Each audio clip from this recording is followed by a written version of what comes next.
Hey Facebook family, happy Thursday. So good to be here again. It is Rehab Thursdays, and you are live with Dr. D. That would be me, Dr. Dewan Carpenter.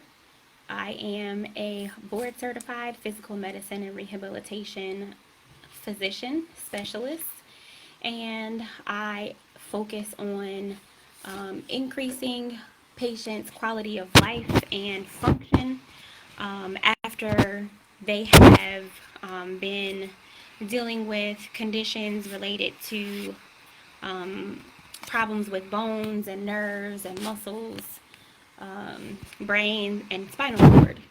And today we are still in the month of March. It is March 14th, Pi Day for some of you, if you are familiar with that term, 314. But also, March is Brain Injury Awareness Month. So I am helping to bring brain injury awareness to you and everyone that you know. Last week we talked about a little bit about brain injury, mostly concussion, and went over some of the reasons that the um, concussion guidelines are what they are. Today we are going to keep it super simple, and we're going to be brief. And today's topic is 3 ways to avoid a brain injury. Okay. Um, so again, if you are joining me live, please make sure that you say hello in the comments. I'd love to know that you're here. If you're joining me on the replay, also please let me know that you were here and what you thought of the video, and if there's anything else I can do to help you. All right. So it's 12:05, and I'm gonna just go ahead and jump right into it. Okay. All right, so again, our Rehab Thursdays topic today is 3 ways to avoid brain injury. And the first one, number one, is you can avoid a brain injury by protecting your head.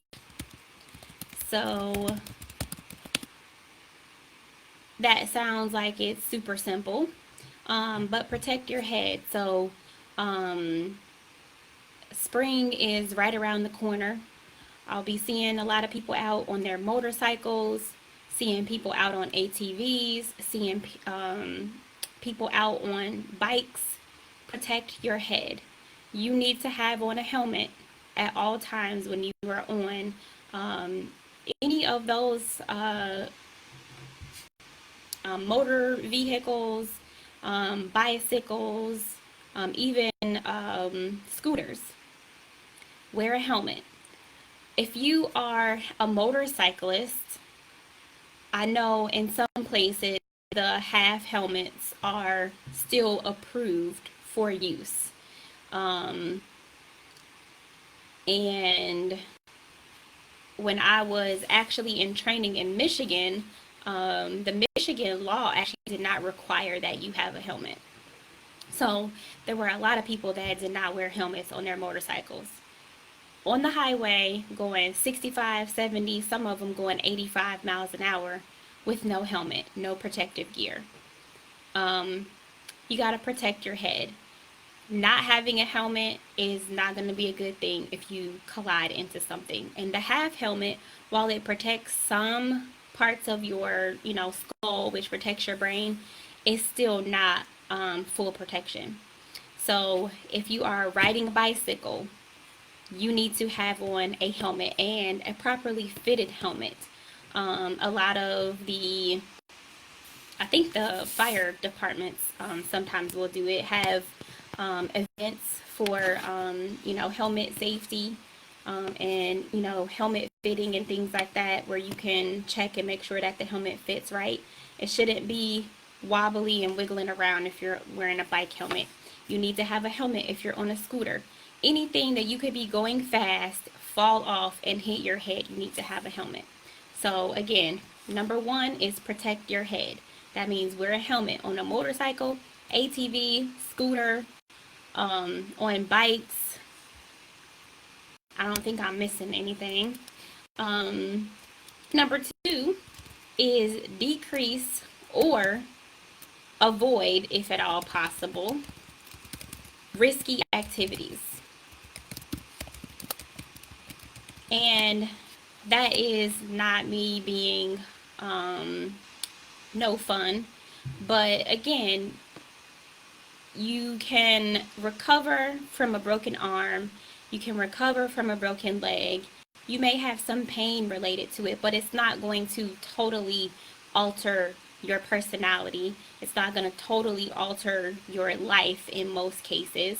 Again, not saying that that's not important as well, because you want to be able to use your two arms and your two legs, and your 2 feet and all of your fingers and toes. But your brain is essential to controlling everything. And if that is damaged, it really affects the way that you can function using your arms and your legs and your toes and fingers and things. So decrease or avoid risky activities. It is definitely a risk when you play, contact sports. And, over the years, I think football has been definitely beat up in that realm. But football is not the only contact sport.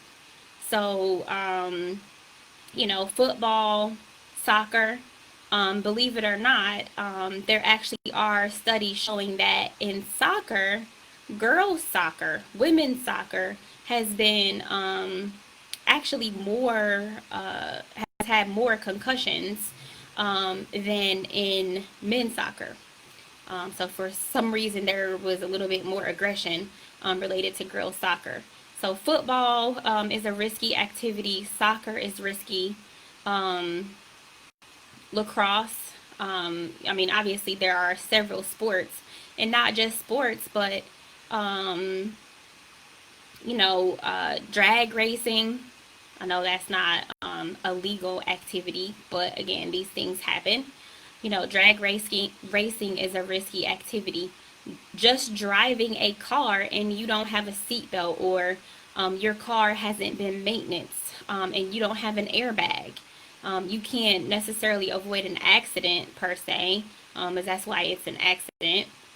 But making sure that your vehicle has been taken care of. So if there have been recalls, on your vehicle or parts of the vehicle. I think about a year ago, actually, our van had a recall, and it was actually on the airbags, and there was a long list of makes and models of vehicles that were on the list to have their airbag recalled. So keeping up with that, will help to avoid, a risky activity or behavior. Also, playing around. High school, college students that are, having fun, hanging out, playing around a pool can be dangerous. Somebody slips and falls. That's a risky activity. Those are things that need to be avoided.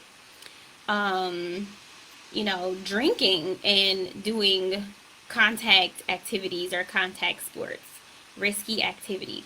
So the number 2 thing to avoid a brain injury of any sort is to decrease or avoid, if at all possible, risky activities and behaviors. And number 3, which is the last thing, is going to be making sure that you are checking in with your doctor. People who stay up on their health and are in contact with their physicians and following their physicians' recommendations overall are going to be less likely to be risk takers. And as such, they are more likely to avoid activities that would cause a brain injury.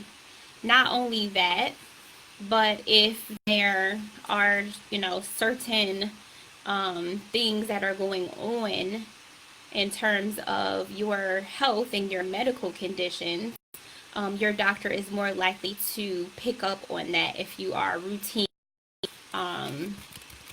routinely staying on top of all of the healthcare recommendations that they are making. Okay. Sorry, it's hard to type and talk at the same time. I'm talking about. All right, so like I said, March is Brain Injury Awareness Month, and I wanted to keep this video kind of short and sweet, and giving you some practical things that you can share with everyone in regards to 3 ways that you can avoid a brain injury. So number 1 is protecting your head. Make sure that you wear a helmet when you're doing high-speed activities where a collision or a fall could cause a brain injury. Number 2, decrease or avoid any risky type of activities. And that kind of goes back to number 1 as well, protecting your head if you're doing such activities. And number 3, make sure that you have routine checkups with your doctor, because that is vitally important to your health. Hopefully this has been helpful to you. If it is, please make sure that you like this video and share it with all of your friends and family. I would greatly appreciate that. If you haven't already, like my page so that you can be updated on new videos, the latest happenings, anything else coming up. That would be great.